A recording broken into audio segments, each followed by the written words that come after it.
father-daughter cheeseburgers, what's better than that? She's about to find out, you can't read a map. Hey! Sonic steak, butter, bacon, cheeseburger. Sonic.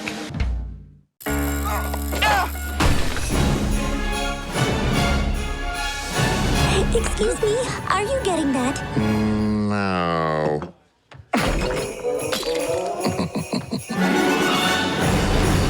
This New Year's Eve will be the party of the year. Dancing, singing till our voices are gone, staying out all night. Ain't that what you do every night? That's what you do every night, Miss Dolly. Join us December 31st, live on NBC and streaming on Peacock.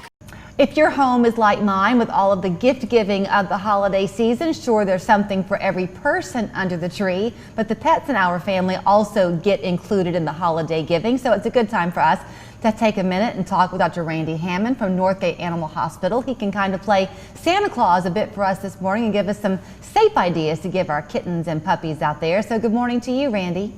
Oh, good morning. Yeah, and we can talk about, things we can think about for our pets before the holidays and right after the holidays if you get a new member of the family along the way. That's always a good Santa gift to get, right? Oh, it is. Now, you need to make sure that everybody is in agreement. Those do not need to be surprises. Very true. Okay, let's talk about fun things that you can give a dog or a cat. And I guess one thing I should probably mention is that their treats and things are not interchangeable. If you have both, you have to buy for both. Is that right? Yeah, you do. And, you want to, the treats, and then look at the treats or even the toys, just, broadly to make sure that, it's not a choking hazard, that it's safe for the pets and so forth.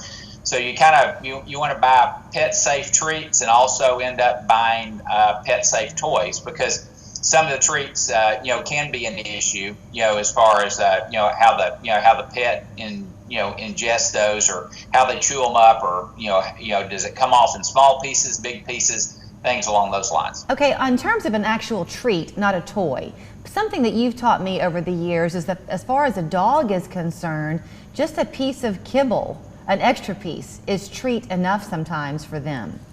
Yeah, and if you're house training, and especially all these pets we're going to talk about the dogs, are really food motivated, you don't need to give them a high calorie treat for positive reinforcement. You're exactly right. And a lot of times, just take a kibble or two of their food and end up utilizing that as a treat, and then you're not going to end up with a stomach upset.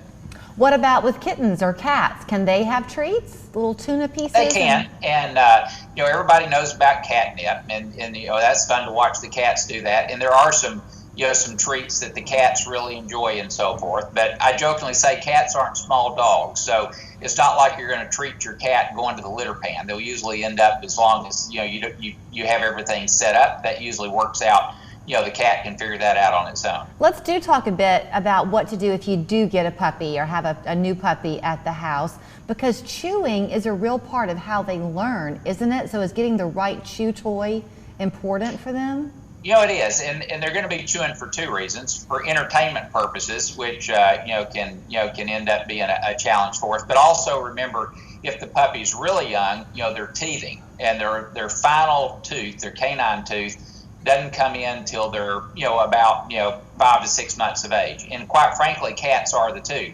There can be cats that are chewers too. Now, they're not going to be chewing on the same chew toys that a dog will be, but sometimes the cat chewing on things can be an issue too. And you have to worry about the fact that the puppies and the kittens are exploring the world with their mouths, not their hands. And a lot of times they can end up ingesting things that that can send them to the veterinary hospital. So they don't know the difference between a shoe and a store-bought toy. So with the dog especially, because they're scent driven, aren't they, Randy? So if they begin to associate a shoe with a certain smell, they'll go to that repeatedly versus the toy?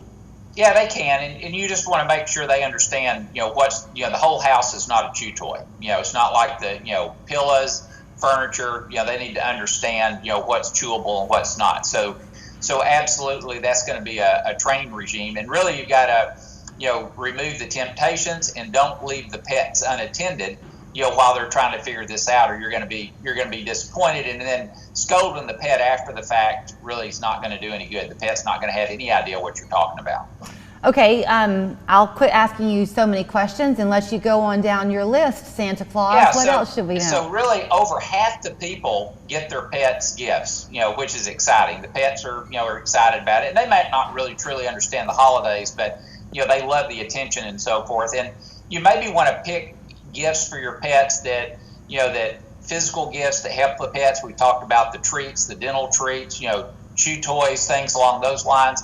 Then you've got things like training certificates. We, ended up having, maybe a dental products or a gift certificate to have the pet's teeth cleaned if that's needed and so forth.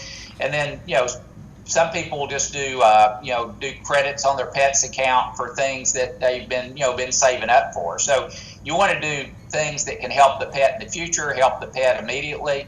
And then some people, will end up making some donations to, animal groups or pet memorial funds, things along those lines. So there's a lot of things we can end up doing for our pets. But one of the main things is give them plenty of time and attention. That's probably the very best gift we can give them. And then along with that, the pets don't ask for a lot in return. So I think it is a really special relationship. And we talk about that human-animal bond, and quite frankly, it's hard to put that into words. Well, let me ask you this then too before I let you run, because that's a very fair point in how they want that time with you. We can't talk this time of the year and not look ahead to New Year's Eve right around the corner. Once again, if you have an old pet at home or a new one, they can get really spooked that night, right? So be close to them. Yeah, they can. And that's really, really important to us to end up having a situation to where, we watch the New Year's Eve where they don't get spooked with all the fireworks and so forth. And then we've got this cold snap coming up. And if you've got older pets or pets that are not used to being outside, that's another challenge, during the winter months. We need to watch out for that. But keep the pets indoors, turn on some music, white noise. And if the pets really get challenged by the noise and have the noise phobia, talk to your veterinarian, and there's some what we call some chill pills that can end up helping the pet be able to get through these loud times to where it doesn't really upset them and create the issues that a lot of pets go through if they do have noise phobias. All right, Dr. Randy Hammon, thank you so much for your time this morning, and enjoy the rest of the holiday season. You can find Randy and his brother, Dr. Jim Hammon, at Northgate Animal Hospital on Hammel Road in Hickson, 875-9033, and online it's northgateanimalhospital.com. Thanks. Team, I'm proud of you. Team, I'm not going to sugarcoat it. You earned this moment. This was not our finest moment. Now, let's go to McDonald's.